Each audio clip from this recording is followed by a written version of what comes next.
everyone, it's Kay. Welcome to the build guide for Kay's Necro Summoner for 3.13 Echoes of the Atlas and Ritual League.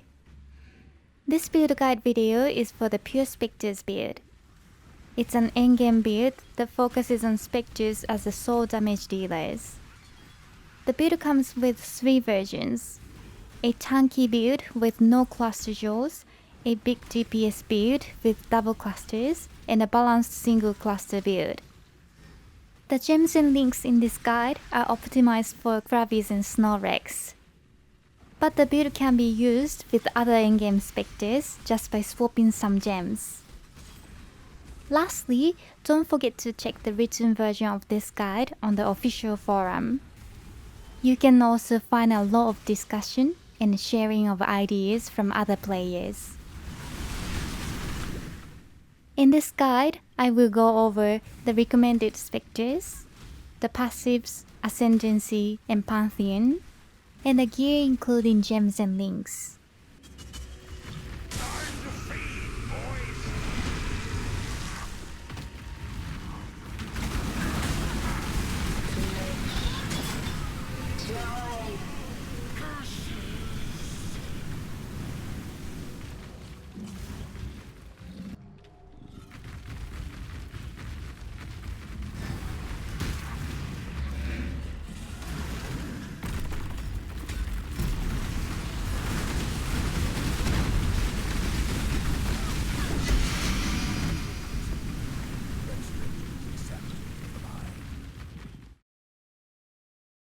The Kravi is a super tanky Harvest Spectre that uses melee attacks with cold conversion.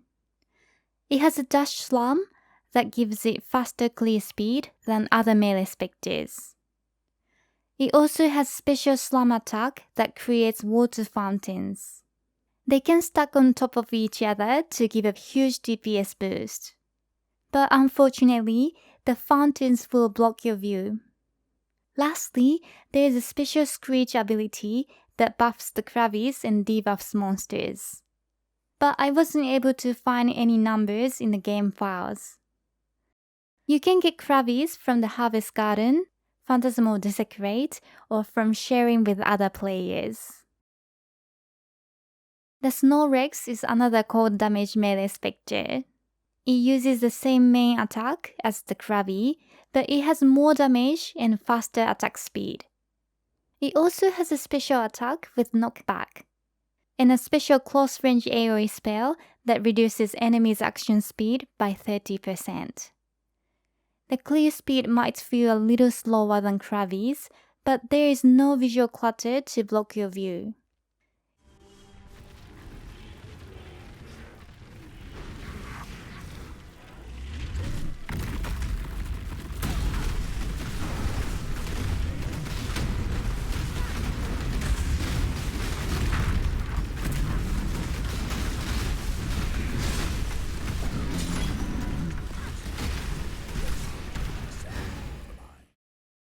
You can get Snorlax from Redemption Influence maps or from sharing with other players.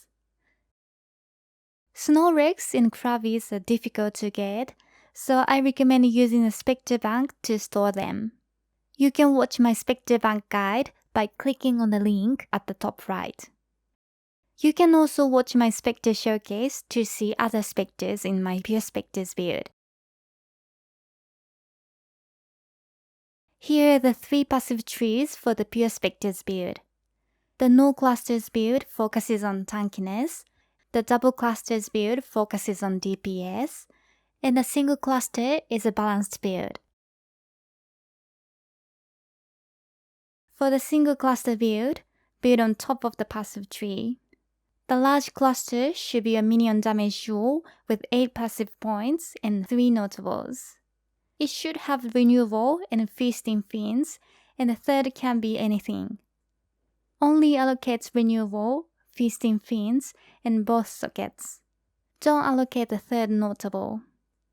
Then use 2 medium aura jewels with Replenishing Presence and Vengeful Commander. For the small jewels, I recommend 1 armor jewel with Enduring Composure to generate endurance charges. and 1 life jewel with surging vitality to give life and life regen. For double clusters, build on the left side of the tree. Use the same large and medium jewels as the first set. Then I recommend using 2 life jewels with surging vitality.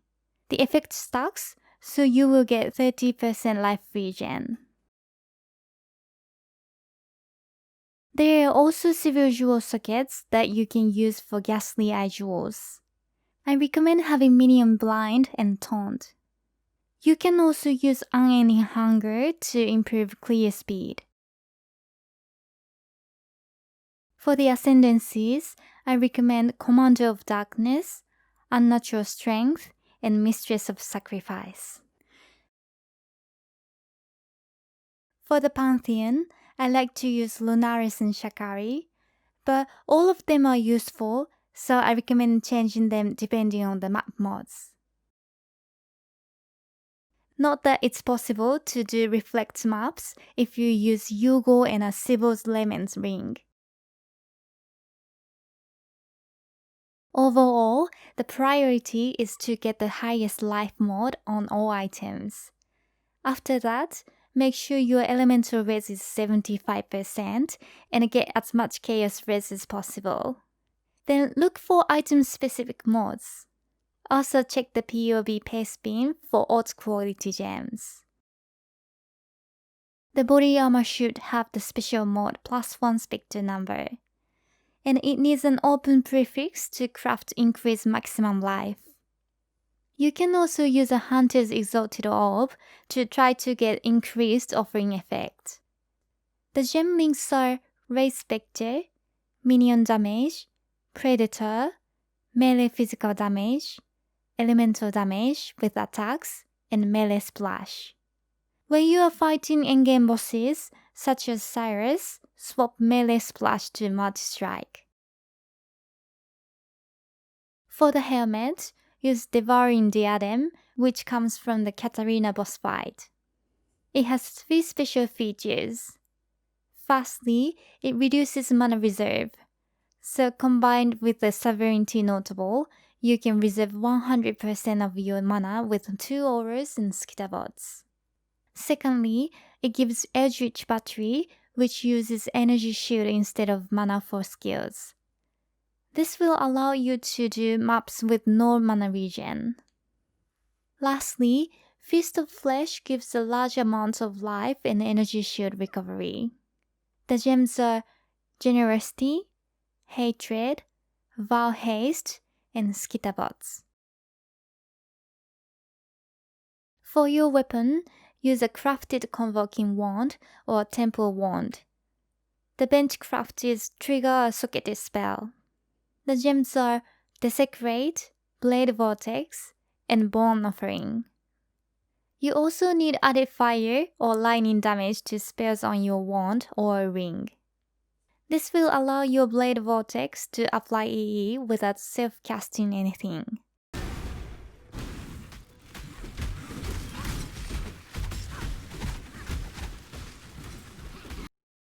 For your shield, extra block chance is very helpful. And you will need an int base or hybrid int base to get extra spell block. Look for Shaper or Warlord influence to get a special mod Recover Life when you block. The gems are Armor Brand, Convocation, and Flame Dash. Only use Armor Brand against bosses. For mapping, you can rely on your triggered Blade Vortex to apply EE. For the gloves, use Grip of the Council to give extra cold damage. The gems are Cast when damage taken, Immortal Core, Increased Duration, and Tempest Shield. I recommend setting your cast when damage taken to 30% of your total life. And make sure that your Immortal Core has a matching level requirement. You can get the Grip of the Council from the Unbreathing Queen 5 Prophecy. For the boots, the most important mod is +1 to Spectre Gem level. To get this, you will need Elder Influence and then craft with bound fossils. For the bench craft, I recommend Cannot Be Frozen. The gems are Carrion Golem, Elemental Army, Feeding Frenzy, and Animate Guardian. You can watch my Animate Guardian guide by clicking the link at the top right. You will need a Hunter Influence Amulet with +1 to all int gems. This will help you get Red Spectre gem level 25 to get an extra Spectre. Anoint your amulet with this attunement using clear, crimson, and silver oils. For the rings, you need one with Curse and Hit Frostbite. You also need to craft added fire or lightning damage to spells if you don't have it on your wand. This allows you to trigger the Blade Vortex to apply EE without any self-casting. For the belt, use a Stygian Vice to socket a Ghastly Eye for extra life and minion mods. You can also use a Darkness Enthroned to socket 2 Ghastly Eye jewels. I recommend the following flasks. Bubbling Life Flask of Stone Chin for instant life recovery and bleed removal. Rumi's Concoction for extra block chance. Quicksilver Flask of Adrenaline for big speed boost.